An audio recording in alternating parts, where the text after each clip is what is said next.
रक्ताची गरज आपल्या सगळ्यांनाच लागते. ते वेळेत जर नाही मिळालं आणि ते शुद्ध रक्त म्हणजे 100% प्युअर रक्त नाही मिळालं तर पुढे ऍक्च्युली त्याच्यातून जे रक्तातून ट्रान्समिट होतात जे आजार HIV, HCV, HBsAg हे कसं टाळायचं त्याचं जरा थोडक्यात वर्णन आणि किंवा त्याची थोडी माहिती म्हणजे नॅट ब्लड काय आहे, नॅट टेस्टेड ब्लड काय आहे हे आमचे व्हिडिओ सांगतील तुम्हाला.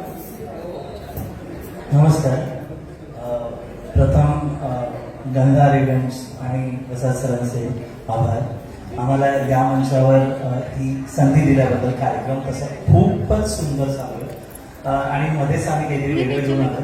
पण जसं आपण या सगळ्या गाण्यांमधनं आपली संस्कृती जपतोय तसंच फक्त मी आवाहन तुम्हाला करू इच्छितो की आपण आपलं आरोग्यही जपलं पाहिजे. आणि ते करत असताना जेव्हा केव्हा तुम्हाला वेळ मिळेल तेव्हा तुम्ही जरूर रक्तदान करा.